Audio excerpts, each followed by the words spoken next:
There's so much truth in that song that we just sang. And I can remember the first time I ever heard it, Tucker, it was early on when we started the church, and Tucker and those guys were playing it, and I was just in tears because there's so much truth in there that what God really wants to do in our lives is change us. He really does. And so often, one thing I learned at the men's conference this weekend that we were at is, as men, so often what we try to do is we try to change the external things of life. Where we try to change maybe the words I say, or we try to change the things I think about. We try to change the TV shows I watch or the movies I go see. We try to change these external things in our life. And in a lot of ways, that's men in particular building a defense up for letting God change their heart on the inside. And so today we're going to close up our series about being unstuck, and I hope that and pray that if you've come into 2015 in a rut or being stuck in some way, that this series has helped to encourage you to get unstuck, to get moving towards God. Jason started off the series talking about spiritual growth, and he talked about the reality of, for most of us, there's this time before Christ. For many of us in the room, there's this time when we accepted Christ, and there's this time when we will see Christ in heaven, and in between is that continuum that you and I live on. And there's a frustration there. There's a tension there each day because of the choices we have to make and the opportunities that we have and sometimes the sacrifices we're called to make. There's this tension along that continuum, and that tension is solved through spiritual growth. There are things that used to bother me about the Christian life, or that I couldn't measure up to, or I couldn't get to, or even would think about doing or sacrificing, and today it's not an issue. It didn't become hard for me this morning to go grab some coats and bring them. It wasn't like a decision. I wasn't like some fashionista going, well, will I ever wear this again? Well, it's a size medium. Probably not.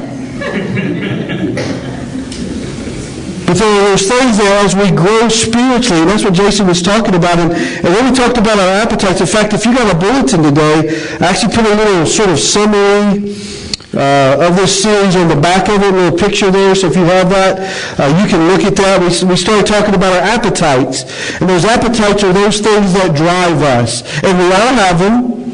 Every single one of us have them. Some appetites may be stronger for some people than others.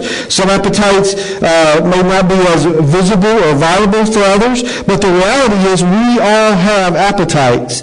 And those are the things that drive you. It may be success or fame or money or appreciation or relationship. It may be all sorts of things. We saw where Esau's appetite, because he was hungry, his appetite for food, he was willing to sell his birthright to his brother. And as we looked at that day, we made the statement that either you control your appetites or your appetites control you. And that is such a true statement. If you don't have control of your appetites will control you. And what happens with your appetites is they drive you to your habits. They drive you to those things that you do in life every day that you literally don't even think about. You don't give it a second thought because it's a habit. You make your coffee the same way. You drive the same way to work. You have the same conversations at work. You come home and have the same dinner. You have the same conversations with your spouse. You have the same conversations with your children. They're habits that you have in your life. And they're both positive habits and they're both negative habits. We look at Daniel, who had a very positive habit of praying 3 times a day. Faithfully, every day, even to the point that when there was a law passed that we couldn't do it, he did it anyway. And we looked at those habits, and we talked about, we remember in Daniel's life, it was said of him that he was faithful, responsible, and completely trustworthy. And I don't know about you, but I would love to have someone say those 3 words about me. I would just probably pass out if somebody said, you know what, he was faithful, he was responsible, and he was trustworthy. But we've got to have the right kind of habits in our life if that's the outcome that we want. You can't have that as your goal and live a life that's going to lead you so far the other way. And then we talked about last week how our habits lead to our character.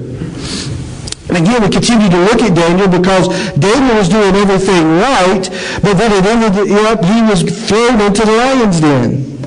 And we looked at that story, and the comment that we had that week was that character builds through perseverance. We don't like that part of the plan. I don't like that part of the plan. If there was something maybe I could change, that might be one thing. But we have to persevere through things. Sometimes it's just persevering through Monday to get you to Tuesday. Sometimes it's just persevering through the time when you have to sit down in the month and pay your bills to get to the next month. But character is built in our lives as we persevere through the troubles and the trials of life. Last week we defined character as doing the right thing at the right time, the right way, for the right reason. And that's very important for us to learn in that. And today we're going to finish up this series talking about vision. Vision. And I know it seems sort of weird to you, and you say, vision, what are you talking about? I've been to the eye doctor. I get my eye exam. I have my contacts. I have my reading glasses. One of the things that's become very apparent to me in this last year is my eyesight. For 46 years, I've had 20/20 eyesight. Never an issue with my eye, never a problem, never had to have surgery, medicine, glasses, contacts. But this year, all of a sudden my vision has become blurry. My vision has become impaired. Things have begun to change in my eye. To my last visit just a couple of weeks ago to the eye doctor left me with some eye drops I need to use. Here's what you need to get if you're going to get a reading glass. Some opportunity. Here's what you need to do. Hey, if you need to come back and get, $800 glasses, come on back. I mean, he was willing to sell me those, but things have changed. And today I want to talk about vision because I believe that there are many of us in here today that are living very frustrated lives. We're very frustrated in our life. It may not be to the point of anger. It may not be to the point of despair. It may not be to the point of depression. But there's a tension that goes on in our life each day. And I feel like many of us get up in the morning, go somewhere and do something, whether we call it a job or whether we call it school or whether we call it a hobby. And then we come home, and I think many of us struggle at the end of the day feeling like, what did I really do today? When I was going to go into college, my first time. When I was going to go into college, the admissions counselor said, well, what do you want to do? And of course, as the mature 18-year-old I was like, well, who's hiring? I mean, what's the job to have nowadays? And they said, hey, if you can get an accounting degree right now, I mean, they are the thing to get an accounting degree. I said, I guess I'm going to do accounting. Well, now understand, I love math, and I'm really good with numbers. And I did spend about 8 years doing accounting work for a company. What was the problem with that? Well, the problem was, first of all, I made that decision completely based on money. All I cared about as an 18-year-old, when they told me that, is at 22, I'm going to be making some big bucks, is what I thought. Not only that, the second part that was a problem with that is that I made that decision without considering or giving any thought to what God would want me to do. I didn't pray about it. I didn't ask God his opinion about it. I just thought, this is Rick, and this is what Rick wants to do, and so Rick is going to get an accounting degree, and Rick is going to make a bunch of money. That's what I thought. And I got out, and I had an accounting degree, and I was doing some accounting work, and there was this tension in my life because I was working, I was making a job, I was getting a paycheck. I mean, I was working 55 hours a week. Monica and I just got married. I mean, it looked like, man, but there was this tension and unsettledness in my life. And it took about 2 years of God showing me, and 2 years for me 2 years total, not me. It was like, dude, Rick, you're hard-headed. No, about 2 years total for God to really show me and for me to submit to what his vision was for my life. And 2 years total for God to really show me and for me to submit to what his vision was for my life. Now, his vision was different than Rick's vision for life. My vision was do accounting work, make a lot of money. His vision for me was totally different. It was to go into student ministry. And it was a hard process because I went from making a lot of money over here to making little money over here. In fact, there was one year, it was so funny, the guy who did our taxes that year, he looked at me when I picked him up, he said, I really don't know how you lived this year. I don't know how you made it this year. And I said, well, I don't really know either, but somehow we did, and we always have. But that was God's vision for my life. And here's what was cool about that. Once I submitted to what God's vision was for my life, there was a peace that I knew I was doing what God wanted me to do. There was just a settledness in my life. There wasn't that pull every week of am I doing what God wants me to do. Now, I want you to hear me. Not everybody is supposed to be a youth pastor. Not everybody is supposed to be a pastor. But all of us, whether you're a pastor or a teacher or a doctor or a nurse or a business owner or a homemaker, all of us have a God-given vision that God has for your life. And there's some of you here, when I say that, you get excited because you found that God-given vision. You know the peace that comes with it. Some of you are there going, oh, I can't wait to hear what he's going to read. I can't wait to hear what he's going to say, because I know that when I found God's vision for my life, it was an incredible day. And some of you here, and you're a little curious. You're like, well, I never really haven't given much consideration to what God would want to do with my life. Maybe you connect with me in the fact of you have a job and you make a paycheck and all of that, and we have to earn money, we have to earn a living. But there's that tension that I had that some of you have. And some of you right now, to be quite honest, would be scared to death about the verses I'm about to read and the things I'm about to say. Because some of you feel like, man, if I really just sold out to God, if I really just gave it to God, if I really just stepped out and said, God, your vision is my vision, your way is my way, some of you are scared to death of what it might cost you. And so we're going to look at a few verses today, a few short verses. They're very popular verses. You've heard them a lot. You've probably heard them over and over and over. But I want to point two quick things out about these verses, and then I want to talk to us about vision. Jeremiah 29, very popular passage when it talks about vision. And it says this, it says, for I know the plans I have for you, says the Lord. Now here's what's interesting. He doesn't say you know the plans he has for you. One of the things that we miss in our spiritual walk, in our spiritual relationship is this. We see this part of our life. And for some of you, that may just be today. For some of you, you're a real planner, so you've got the next week planned out on your day timer or whatever. For some of you, you're the real planner. You've already got your vacations for this year lined up. You've got all that. I mean, some of you are just really type A, on top of it, got it all planned out. But all you see is this. While God has seen from the beginning of time through the end of your life, and he sees the whole continuum, and he sees what his vision for you is today, and he also already knows what his vision for you is tomorrow. And 5 years from now.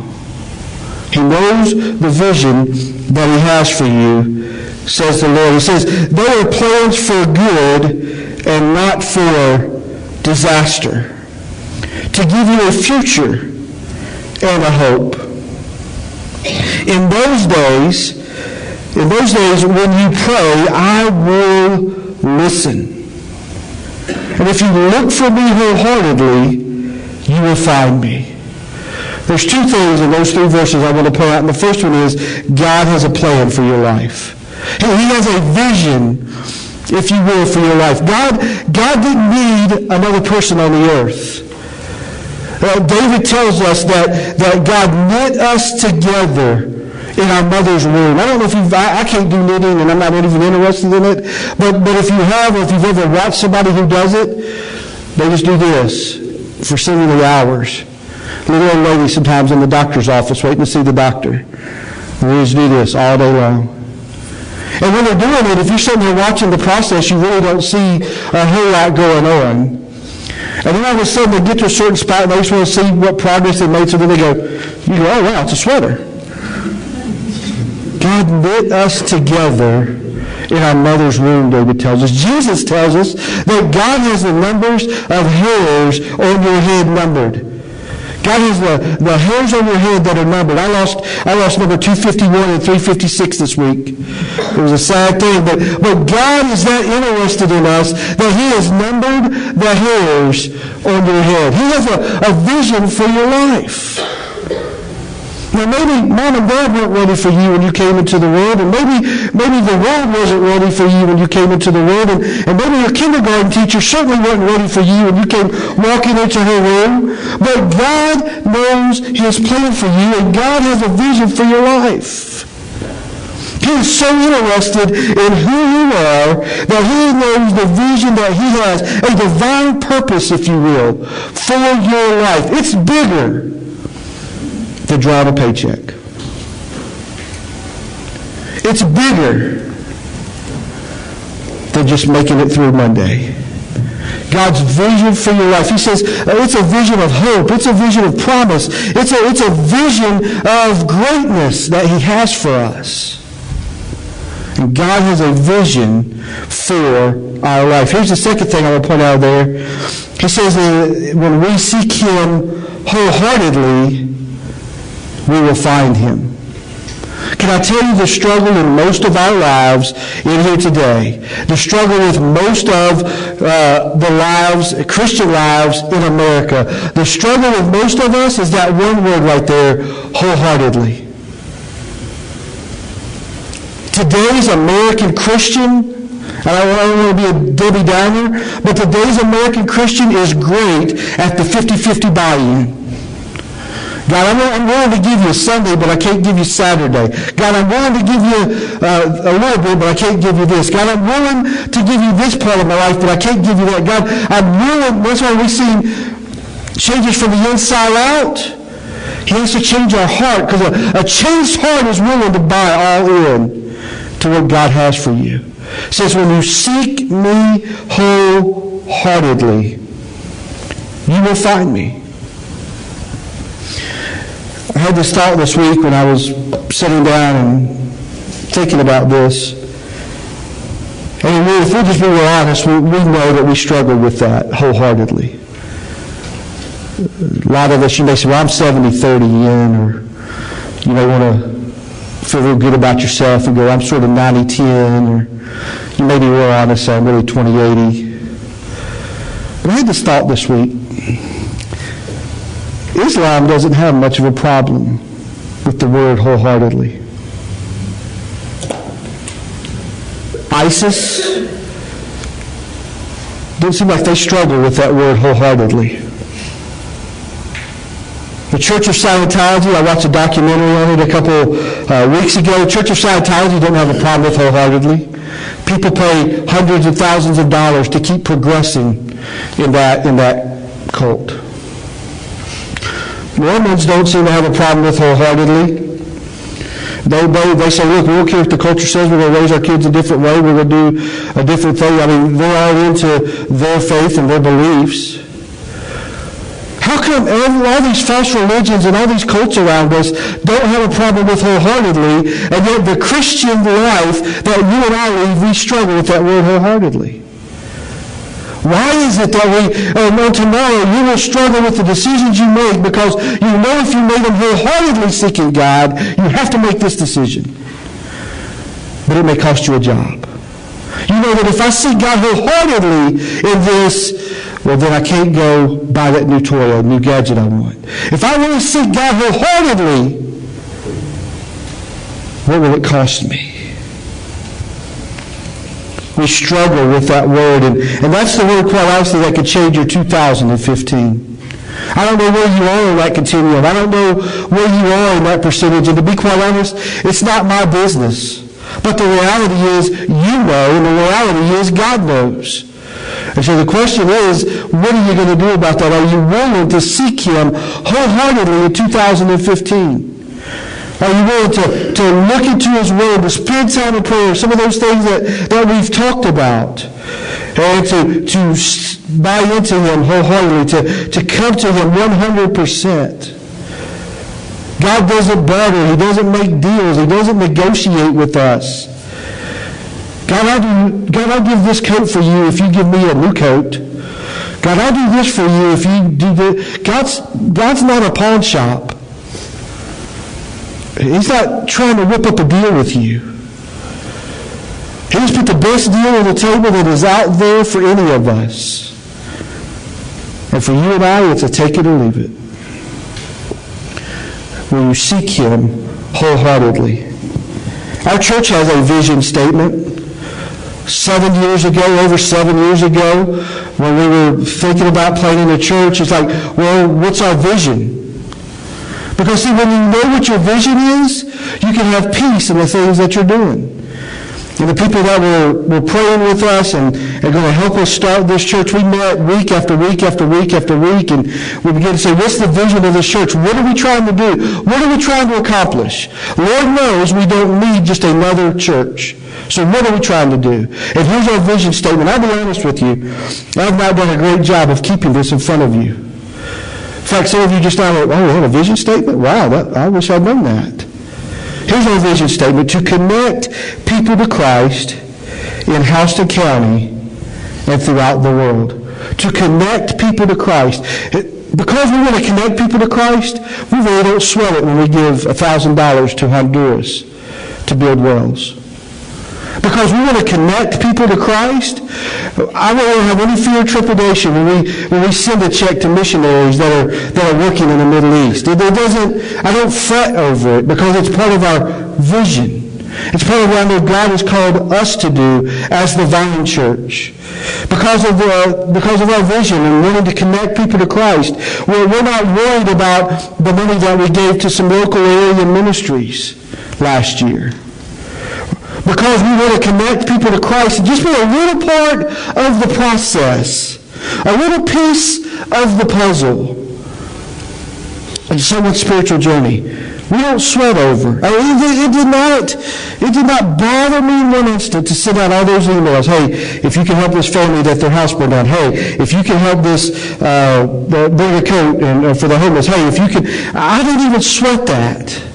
Why? Because I know it's part of our church vision is to be part of the process of connecting people to Christ. Locally and globally. To be quite honest with you, that's why many of you who are parents, you have children that are in different areas right now, and we're teaching your children the Bible, and we're trying to teach your children Bible stories in a language that they understand. That's why we're not sitting in here with you and looking at me going, what's he saying? I don't get it. What's his deal? They're up there, they'll be watching a cucumber tell the story. They may be watching a character tell the story. They may have a teacher who's telling them the story of Daniel in the lion's den, but they're doing it in their language. We want to make it relevant to them. Why? Because it helps connect people to Christ. The reason we have these gatherings every week, we want to be part of the process, a little piece of the puzzle in your spiritual journey to help connect you to Christ. And whether it's through the music or whether it's through the message or the word, whatever it is, we want to just be a little piece of the puzzle, a little part of your spiritual journey. That's our vision for our church. That's why we're involved in missions. That's why our medical clinic last year had over 300 appointments in 11 months. I was close to 330, but I wasn't for sure, and I didn't want to over-exaggerate. But we had well over 300 appointments. Why? We just want to have a small piece in the puzzle. We'll be part of the process in those people's spiritual journey. We had over 100 people last year who were first-time clients at our medical clinic. It means in the calendar year of 2014, they came for the first time to our clinic. Folks, they don't give us nothing. They don't pay us when they come. What are we getting out of this? We're part of the puzzle. We're part of the process in their spiritual journey to help connect them to Christ. And they may see Christ in a warm bowl of soup. They may see Christ in a friendly nurse that takes their blood pressure. They may see Christ in a doctor who is given sacrificially after a long, busy day already to come and give free medical advice and medical consultations. They may see it in a smile of the person who welcomes them when they come in the door, or a thanks for coming from the person as they leave after they've already seen the doctor. I'm not exactly sure how each person sees Christ through that ministry, but it's part of the puzzle. It's part of the process. And it's part of the spiritual journey that we're trying to connect them to Christ. And see, when you understand your vision, when a church understands their vision, we don't have to sweat some of the stuff that we do, because we know, hey, this is what God has called us to do. This is where God is driving us to. This is what God wants us to be a part of. This year we have several opportunities in Perry to be involved in outreaches. Family Promise, starting next Sunday. We're going to be going to Atlanta at least twice this year to work with 7 bridges. Some of you have already been on that trip and you know about it. Some of you have never been. And to be quite honest, some of you just make an excuse every time it comes up. I know that because I used to be the guy sitting out there making the excuse when it would come up. I could give you 5 months' notice, and we could all put it in our calendar. And you could say, today I'm going, and then in 5 months you'd be going, a little cloudy today. I really don't know. But see, when you catch a glimpse of the vision of how you're part of the puzzle, you're part of the process, you're part of the spiritual journey.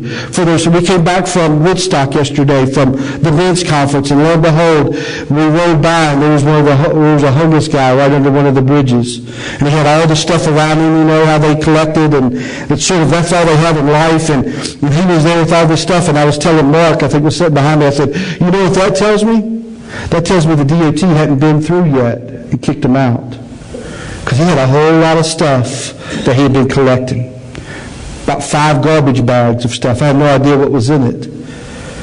But the DOT could come through today and say, we're coming through Saturday, anything that's here gets thrown in the garbage. And that homeless guy's got to find somewhere else to be this week.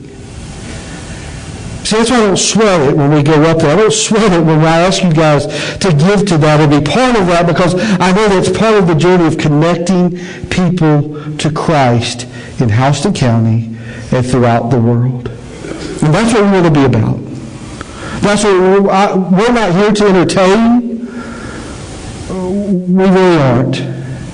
I love the band. They know I love them. I love to hear them lead worship.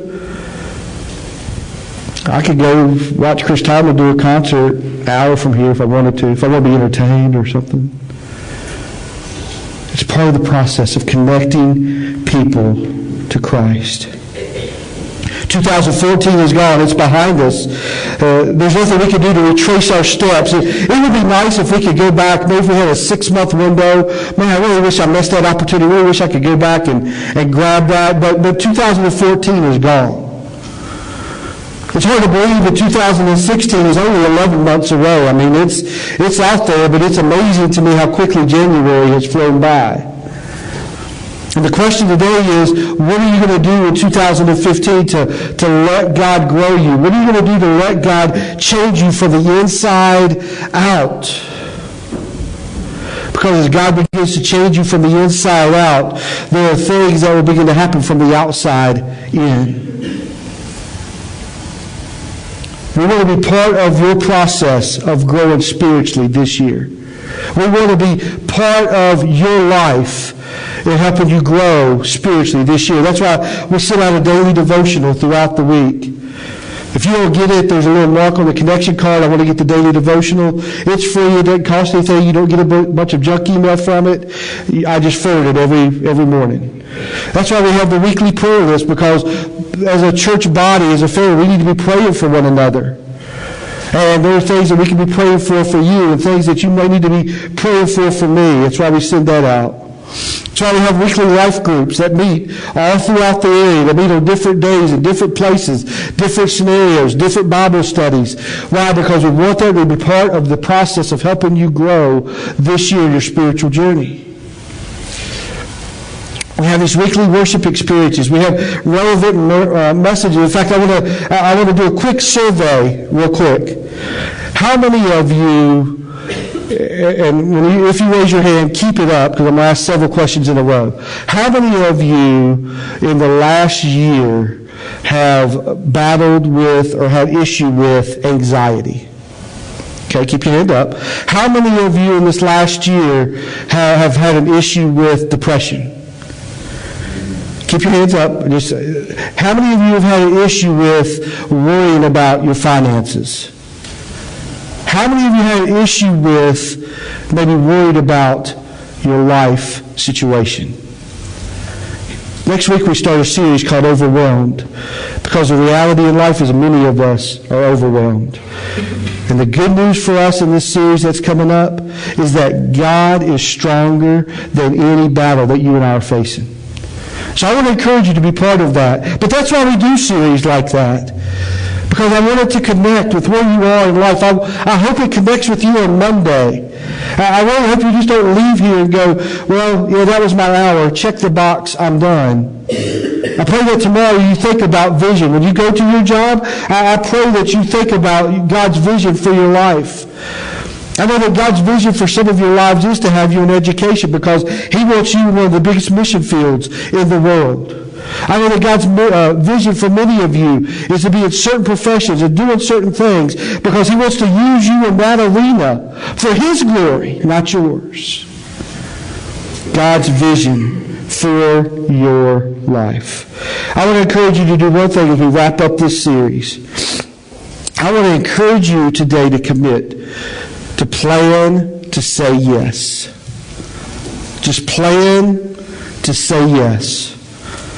Just to God today, you say, God, I don't know what 2015 holds. I don't know what's coming down the pike. But God, when you call, I will obey. God, when you speak to me, God, when you guide me, when you show me, I will say yes. Many of us do the opposite. We plan to say no and then say, God, well, you're going to have to tell me.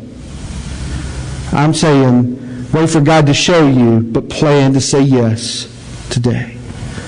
Let's pray.